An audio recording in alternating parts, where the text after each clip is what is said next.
माग टोमॅटोला जरा भाव मिळायला लागले तर घाईघाईने नेपाळहून टोमॅटो आयात केला, कापसाला भाव मिळायला लागले ऑस्ट्रेलियावरून कापूस आयात केला. इतकं कशाला, आमची खतं औषधाची जी पुरवठा करतात या पुरवठादारांना आता नवीन नियम लागू केलाय.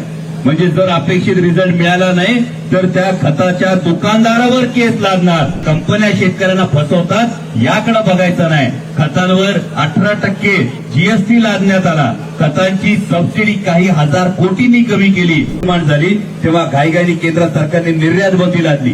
जी कांदा उत्पादक शेतकऱ्यांची परिस्थिती, ती सोयाबीन उत्पादक शेतकऱ्यांची, माग टोमॅटोला जरा भाव मिळायला लागले तर घाईघाईने नेपाळहून टोमॅटो आयात केला, कापसाला भाव मिळायला लागले ऑस्ट्रेलियावरून कापूस आयात केला. म्हणजे या केंद्र सरकारचं प्रत्येक धोरण हे शेतकरी विरोधी आहे. इतकं कशाला, आमची खतं औषधाची जी पुरवठा करतात या पुरवठादारांना आता नवीन नियम लागू केलाय. म्हणजे जर अपेक्षित रिझल्ट मिळाला नाही तर त्या खताच्या दुकानदारावर केस लागणार. कंपन्यांना यांना हात लावायचा नाही. कंपन्या शेतकऱ्यांना फसवतात याकडे बघायचं नाही. खतांवर 18% जीएसटी लादण्यात आला. खतांची सबसिडी काही हजार कोटींनी कमी केली. उत्पादन खर्चात वाढ होत असताना शेतकऱ्याला मात्र दिलासा दिला जात नाही.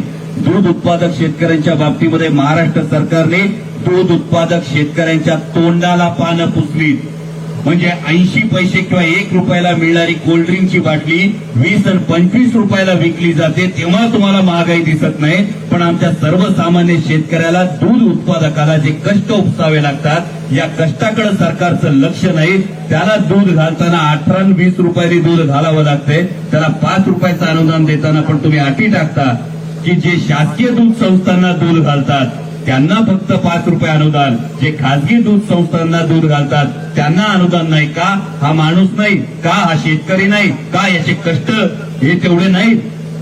या पद्धतीनं महाराष्ट्र सरकारनं जो हात आखडता घेतलाय यामध्ये खासगी किंवा शासकीय दूध संस्था असा भेदाभेद न करता सरसकट दूध उत्पादक शेतकऱ्यांना अनुदान द्यावं. आमची शेतकऱ्याची पोरं शिकायला लागली.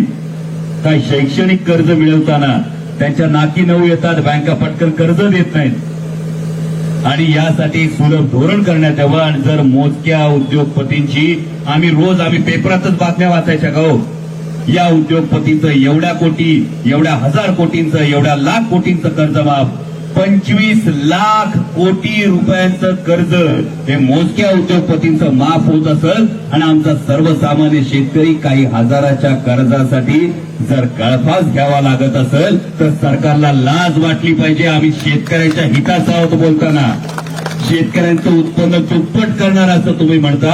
अहो, गेल्या वर्षभरात केवळ महाराष्ट्रात 2066 शेतकऱ्यांनी आत्महत्या केल्यात. या शेतकऱ्यांचा आवाज पोहोचवण्यासाठी हा आक्रोश मोर्चा आहे.